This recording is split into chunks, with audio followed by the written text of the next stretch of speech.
ये वीडियो पूरी देखिएगा, क्योंकि आधा देखा तो बात अधूरी रह जाएगी और बात समझ में नहीं आएगी, मुकम्मल नहीं हो पाएगी।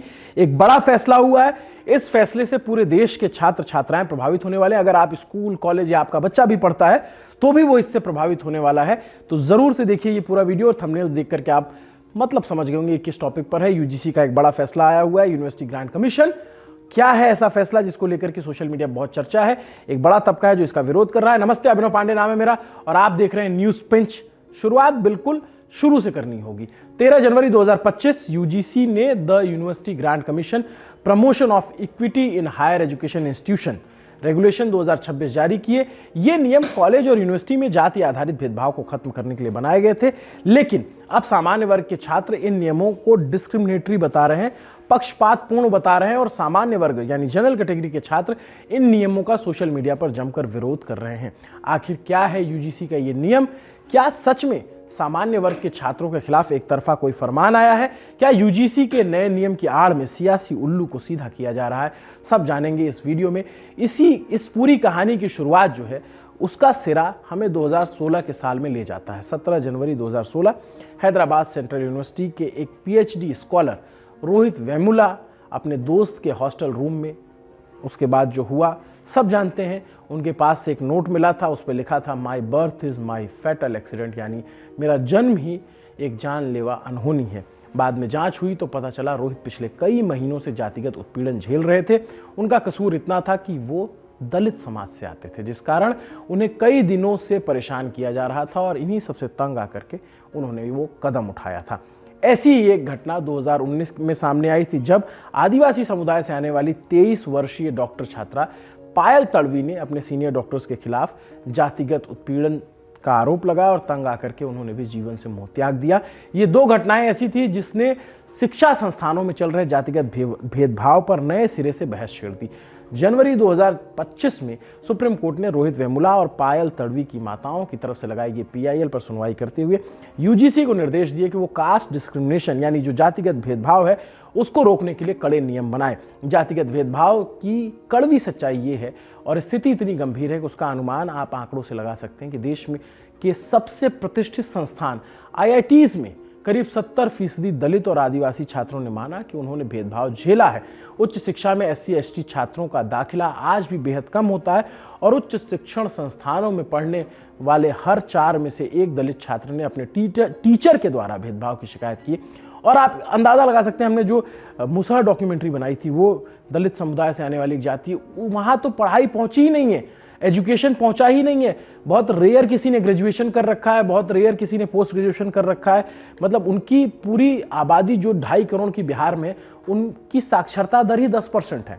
तो आप एक भेदभाव जो पीढ़ियों से झेलते आ रहे हो, वो भेदभाव यूनिवर्सिटीज में ना लागू हो, उसको लेकर के यूजीसी ने नियम बनाया। लेकिन क्या उसमें कोई खामी है? उस पर जरूर ध्यान देना चाहिए। सालों के विरोध और सुप्रीम कोर्ट के हस्तक्षेप के बाद आखिरकार इन घटनाओं को रोकने के लिए यूजीसी 2026 ने नया रेगुलेशन लेकर आई, जिसका नाम है the university grant commission promotion of equity in higher education institution, जैसा हमने आपको शुरू में बताया। लेकिन अब नई गाइडलाइन के खिलाफ सामान्य वर्ग के छात्रों ने मोर्चा खोल दिया। पूरी कहानी यह है कि गाइडलाइन आपको समझना होगा। 13 जनवरी 2026 को यूजीसी की तरफ से कास्ट डिस्क्रिमिनेशन के खिलाफ जारी किए गए नए नियम में अब देश भर के कॉलेज यूनिवर्सिटी पर लागू होंगे। यूजीसी में इसका दायरा बड़ा किया है। Student, teacher, non teaching staff member यानी जो एडमिनिस्ट्रेशन में भी होंगे वो भी इस नियम के दायरे में आएंगे। हर संस्थान को एक EOC यानी इक्वल अपॉर्चुनिटी सेंटर बनाना होगा और ये सभी के लिए मैंडेटरी होगा। जो भी कॉलेज या यूनिवर्सिटीज हैं, इस सेंटर का काम भेदभाव संबंधित शिकायतों की जांच करना होगा। भेदभाव की शिकायतों को दर्ज करने के लिए एक ऑनलाइन सिस्टम को मेंटेन किया गया है। SC, ST, OBC और अन्य कमजोर वर्ग के छात्रों के साथ साथ कर्मचारियों को भी मदद करना होगा। इक्वल अपॉर्चुनिटी सेंटर में संस्थान के प्रमुख एक इक्विटी कमिटी का गठन करेंगे जो सेंटर के कामकाज को मैनेज करेगी और भेदभाव की शिकायतों की जांच करेगी। इस कमेटी में अन्य पिछड़ा वर्ग, दिव्यांग व्यक्तियों और अनुसूचित जाति, अनुसूचित जनजाति और महिलाओं का प्रतिनिधित्व होना जरूरी होगा। अब आपने समझ ली कमेटी क्या होगी। इस समिति जो कमेटी बनेगी उसकी बैठक साल में कम से कम 2 बार होगी और बैठक के चेयरपर्सन भी उसमें शामिल होंगे। समिति अपनी छमाही बैठकों में पिछले 6 महीनों में मिले मामलों की कार्रवाई की समीक्षा करेंगे, जिसमें वो मामले भी शामिल होंगे जिसने यूजीसी के किसी अन्य नियम या उस पर लागू किसी अन्य कानून के तहत गठित अन्य समितियों को भेजा गया था। यानी जो दूसरे मामले भी होंगे वो भी देखे जाएंगे। हर संस्थान में एक बॉडी जो है बनाई जाएगी, इक्विटी स्क्वाड के नाम से उसे जाना जाएगा। संस्थान जरूरत के हिसाब से इक्विटी जो स्क्वाड बना सकते हैं। इक्विटी स्क्वाड अपनी रिपोर्ट इक्वल अपॉर्चुनिटी सेंटर के कोऑर्डिनेटर को सौंपेंगे। ये एक और नियम है इसमें। ये इक्वल अपॉर्चुनिटी सेंटर हर साल जनवरी और जुलाई के आखिर में अपनी एक्टिविटी की 6 महीने की रिपोर्ट पब्लिश करेंगे। ये रिपोर्ट संस्थान की वेबसाइट पे उपलब्ध कराई जाएगी और ये सब पे लागू होगा।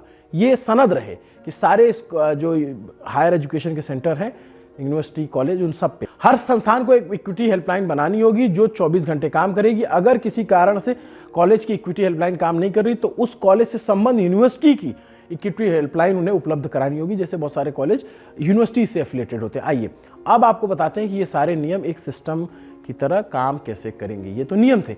यदि भेदभाव की कोई घटना होती है तो पीड़ित व्यक्ति घटना को रिपोर्ट ऑनलाइन पोर्टल पर कर सकता है, लिखित में कर सकता है, सीधे इक्वल अपॉर्चुनिटी सेंटर के कोऑर्डिनेटर को ईमेल भेज सकता है या इक्विटी हेल्पलाइन भी उस पर भी फोन कर सकता है। अगर पहली नज़र में मामला SC/ST एक्ट का बनता है तो इक्विटी कमेटी का कोऑर्डिनेटर तुरंत पुलिस को सूचित करेगा। अगर ऐसा नहीं है तो 24 घंटे के अंदर इक्विटी कमेटी मीटिंग करके आगे की कार्रवाई तय करेगी। यहाँ इक्विटी कमेटी के पास 2 विकल्प हैं। अगर दर्ज कार्रवाई जो की गई उसमें शिकायत में यूजीसी एक्ट के किसी अन्य प्रावधान का उल्लंघन जान पड़ता है तो शिकायत को संबंधी समिति के पास भेजा जा सकता है। दूसरा विकल्प है कि इक्विटी कमेटी खुद शिकायत के निस्तारण का फैसला करे। ऐसी स्थिति में इक्विटी कमेटी को 15 वर्किंग डे में अपनी रिपोर्ट संस्थान के हेड को सौंपनी होगी। अगले 7 दिन संस्थान के हेड को उस रिपोर्ट के आधार पर अगली कार्रवाई करनी होगी। यूजीसी की नई गाइडलाइन में दोषी पाए गए छात्र को क्या दंड मिलेगा इसकी कोई स्पष्टता नहीं है। गाइडलाइन में लिखा है कि head of the institution shall initiate further action as per the rule of HEI within 7 working days. मतलब संस्थान का हेड संस्थान के नियमों के मुताबिक आगे की कार्रवाई करेगा। उदाहरण के तौर पर चेतावनी देकर भी छोड़ा जा सकता है, संस्थान से निकाला भी जा सकता है, रिजल्ट रोका जा सकता है, किसी भी तरीके का एक्शन लिया जा सकता है अगर जातिगत भेदभाव का कोई मामला सामने आए। ये संस्थान के नियमों और संस्थान के हेड के विवेक पर निर्भर करेगा। यदि संस्थान के प्रमुख के खिलाफ कोई शिकायत की जाती है तो इक्विटी कमेटी की बैठक की अध्यक्षता EOC के कोऑर्डिनेटर करेंगे और कमेटी की रिपोर्ट संस्थान के प्रमुख के अगले उच्च अधिकारी तक भेजी जाएगी। मतलब कोई भी बच नहीं सकता अगर जातिगत भेदभाव चाहे छात्र की तरफ से हो चाहे टीचर या किसी स्टाफ की तरफ से। अगर कोई व्यक्ति इक्विटी कमेटी के फैसले से संतुष्ट नहीं है तो अगले 30 दिनों के अंदर ऑब्डस पर्सन के पास अपील कर सकता है और ऑब्डस पर्सन तय समय सीमा के अंदर मामले को सुलझाने की कोशिश करेंगे। यूजीसी भी इन नियमों में हुई प्रगति की समीक्षा के लिए एक मॉनिटरिंग सिस्टम सेटअप करेगा और राष्ट्रीय स्तर पर मॉनिटरिंग समिति की गठन किया जाएगा जो समितियों पर जो नियम कानून बनाए गए हैं उनको कैसे गौर से देखा जाए, उनको कैसे लागू किया जाए और कैसे संस्थानों को जो है जातिगत भेदभाव रोकने का तरीका सुझाया जाए। समिति की बैठक साल में कम से कम 2 बार होनी तय की गई है।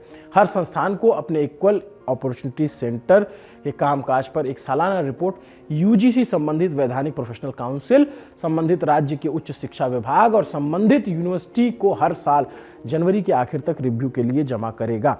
अगर कोई संस्थान इन रेगुलेशन में किसी भी प्रावधान का पालन नहीं करता है तो कमीशन नॉन कंप्लायंस की जांच के लिए एक जांच कमेटी बनाई जाएगी और दोषी पाए जाने पर यूजीसी योजनाओं में भाग लेने से रोका जा सकता है या फिर उसे जो डिग्री प्रोग्राम चला रहा है जो यूनिवर्सिटी को भी रोका जा सकता है। जो ODL या ऑनलाइन प्रोग्राम मोड चलाने से रोका जा सकता है। यूजीसी एक्ट 1956 की धारा 2F और 12B के तहत रखी गई संस्थानों की लिस्ट से भी हटाया जा सकता है और फिर ये सारे कदम उठाए जा सकते हैं। मतलब इसमें सिर्फ जो छात्र हैं अगर कोई भेदभाव करते हैं तो सिर्फ वही कटघरे में नहीं होगा। अगर यूनिवर्सिटी या कॉलेज प्रशासन इस पर कार्रवाई नहीं करता है तो उस पर यूजीसी एक्शन ले सकता है। तो इसका दायरा सिर्फ छात्रों तक सीमित नहीं है। ये जो फैसला ये जो गाइडलाइन बनाई गई, ये तो बात हो गई नए नियम क्या बने हैं और कैसे काम करने चाहिए।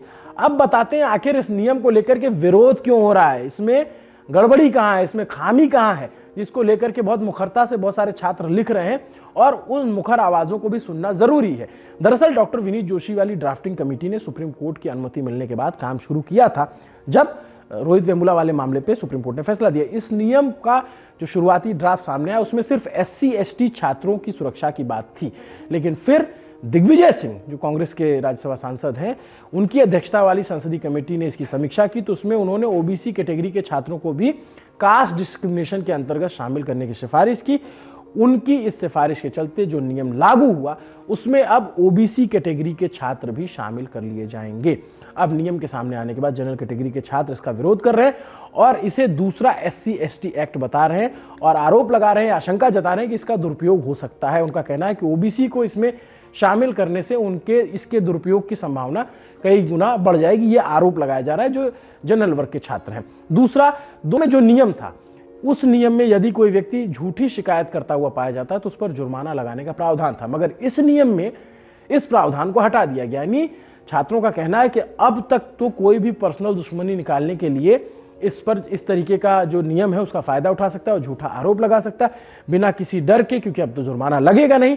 और तीसरा, नियम पक्षपाती हो जाएगा, ऐसा छात्रों का आरोप है। और क्योंकि देखिए छात्र आपस में पढ़ते हैं, कई जगहों पे कई बार उनके आपसी विवाद भी होते हैं, तो डर यह कि कहीं आपसी खुन्नस निकालने के लिए इस नियम का इस्तेमाल न किया जाए।